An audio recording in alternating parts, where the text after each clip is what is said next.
Okay, so I hope you're not all too tired.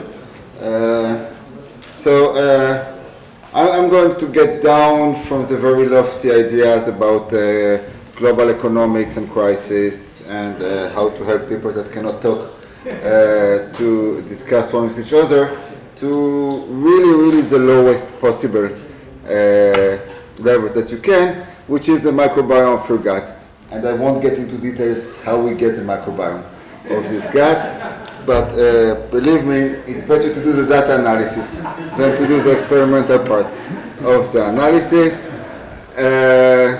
That's a work by a very talented student, Shuch Tosser, in my lab, in collaboration with a great friend, Omri Koren, from the medical school in Tzfat. Now, to be nice with you, I'll ask Oren to tell me when 15 minutes are done, so that I won't get into 45 minutes, so that you can actually eat something tonight. So, challenges. Microbiome is associated with practically everything. So, a few times per day, somebody publishes a paper saying microbiome is associated with blah, blah, blah, blah, blah, practically anything that you can think on Earth, starting with allergies, obviously your weight, your mood, your risk-taking approach, PTSD, anything we can think of is associated with microbiome. The trouble is that these association studies are nice, but they typically represent a correlation. So they find some bacteria, one among a bazillion, and say this bacteria is correlated with A, B, C, D. However, when you try to use that to do some predictive work, in between 99 and 100% of cases, it fails. And the reason that we cannot move from the descriptive level to the predictive level in microbiome is that the way microbiome is presented is really not easily amenable to machine learning. And the simple reason is that the way you do microbiome is that you do sequencing on a very large scale of bacterial DNA, and then you get clusters of sequences, and then you associate clusters of sequences with one bacteria or another. However, very often you don't really know which bacteria it is. So, is that an air microphone, or do I need to be close to it? It is an air microphone.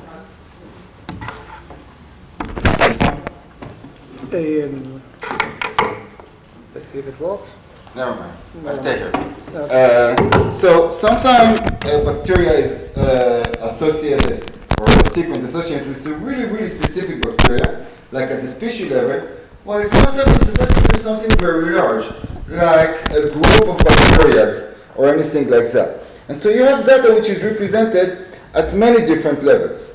The second problem with microbiome is that it's highly diverse. So my microbiome is different than Ido's one and Oren's one, and very often we don't even have the same bacteria at all.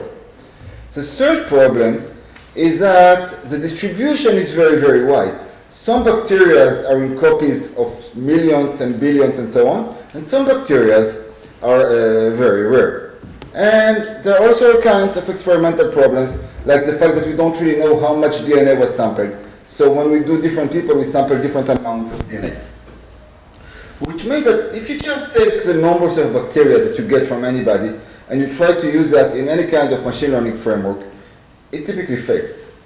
And so what we try to do over the last few years, and especially over the last year with the help of the DSI and the grant from there, is actually to build new methodological approaches to analyze microbiome, and that can be divided into 3 levels. I'll skip probably the third one. The first one is how to pre-process microbiome, and the other one is how to do machine learning on the microbiome after we've pre-processed it. So basically, when you get microbiome, you get it at different levels. So one bacteria at a very detailed level, and one bacteria at a very broad level. And so what you try to propose is a way to merge different bacteria into some kind of logical representation, and then once we've done that, we've asked how to normalize it, and then how to merge the data to a low enough dimension. Now, microbiome analysis is a new domain in data science called small data analysis. Why is it small data? Because typically we have a dimension of, say, 5,000 bacteria and a sample size of 50. And so it's not like the examples we've seen before, corpuses, where we have tons of samples and we can do whatever we want. We really, really, really need to drastically reduce the dimension of our analysis. And I won't get into tons of details, but basically what we've seen is we've tested all kinds of possible normalization analysis. And again, I won't get into many details, but then we try to check how the different pre-processing stages affect the accuracy of machine learning. And we propose a strategy which is the following. Try every possible combination. For every possible combination of pre-processing, get an area under the curve of the raw curves. And I assume that the audience know what a raw curve is. Otherwise, it's some measure of the accuracy of our machine learning. And once we've done that, we said, okay, now let's try to predict the AUC we got for the different components. So we've done a regression of the AUC we got on the different components of the pre-processing. And actually the regression is quite nice. You can see that actually the predicted AUC and the observed AUCs are quite close one to each other. And then we can go and look at the coefficients of these different components and say, well, this component is actually increasing our accuracy, whereas this component is actually decreasing our accuracy. And we end up having a nice table like that, which says, take any type of stage in your pre-processing and see, does it help you or does it not? So for example, this thing would tell you that if you take this step in your pre-processing, you're ruining your AUC by an average of 0.05. If you do that, you're actually increasing your AUC by around 0.03 or something like that. And then you can actually take the combinations that maximize your AUC. And the combination that you get, and I think it's not only specific to microbiome, but to any kind of genetic analysis, is the most crucial step is to do a log normalization. So when you take a data which has a very wide distribution, first make it normally distributed or something like that. So, and that would be, for example, the difference between this and this, like a difference of almost 0.07 or 0.08 in the AUC, which is quite a lot because very often it's all your signal. The other thing we found out, which is a nice way to analyze the data, is what we call sub-PCA. So again, I won't get into the details of what's PCA for the audience, but PCA is a dimension reduction approach. And what we found out is that the best way to analyze microbiome is first to cluster it into group, and then do a PCA on each group, and use the projection of the PCA of each group as a representation of your microbiome. So we did all of this analysis, and now we know quite precisely what's the right pre-processing to do. And now we get to the problem of how to do the machine learning. Because again, we got now a series of these representations, like some bacteria is represented at a very high level, while some bacteria is represented at a very detailed level. Moreover, some bacteria are more similar to others, and we have sets of features. And now the question was, how to merge all of that into a machine learning? And now I have to really say that I appreciate what Oshri did, because that was a really neat idea. So she said the following. Take a tree, which is your trees of taxonomy. So for example, this bacteria here is highly detailed, whereas this bacteria here is at a very broad level. Now, at each higher level, do the average of the levels below. And you end up translating your tree into a picture. And now take these pictures of a microbiome and use convolutional neural networks on these pictures to try and predict whether you're sick or not sick or any kind of disease. And just to give you an idea what the translation of genetic analysis to picture gives, again, that you see the orange here is our new image-based method. The purples here are classical approaches, and I don't know if you can see, but in practically everything we do, the orange here is much, much higher than the purples that we get on the right. So basically looking at the microbiome as an image and actually looking at any genetic data as an image seems to be a much smarter approach than to look at the frequency of different genes to classify samples.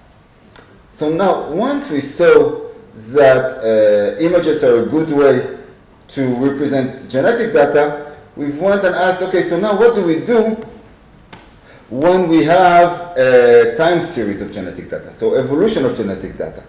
And so can anybody of you guess what's the best way to analyze a time series of genetic data? Great. So you translate them into movies. And so instead of looking at the genetic data at any different times, you translate each snapshot into an image, you make these images into movies, and then you make convolutions just like you analyze video. Okay?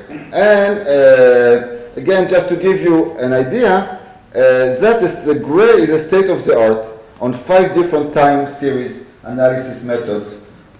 The beige or orange is what you get when you analyze them as a video. So the only difference is the way we do the machine learning. It's just precisely the same thing, and you get a different, I've done even before, I try to be fast. You get a difference in the AUC of sometime almost 0.15 or 0.2.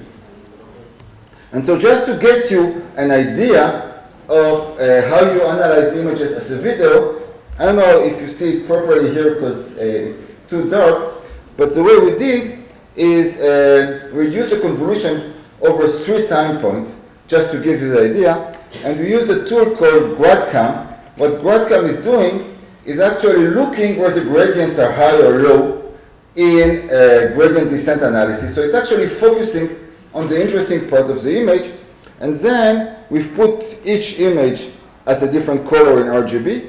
And so what you can actually see is when you look at time series of microbiome, you can actually look at the interesting part of a time series of a microbiome through the projection of this convolutional neural network as an image where each time point is a color. So for example, you can see here that the most interesting level here is the 4th level. We see a bar which is very active.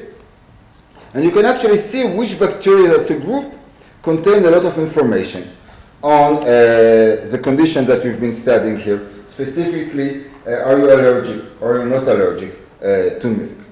So basically what I've tried to show you quite shortly, because we're short on time, is that when you have structured data, which is different genes that are associated one with each other, it may well be that the content that you present here, that translating genes into images based on their proximity, and then using the much, much stronger tools that there are now in image analysis than what there are in classical genetic analysis, you can get a much higher accuracy in genetic studies than what you can get up to now. So again, that's the work that's currently under review. The previous work that you've seen before on the pre-processing is already now published, and we really thank the DSI for the funding and hope that I didn't take too much of your time. Thank you.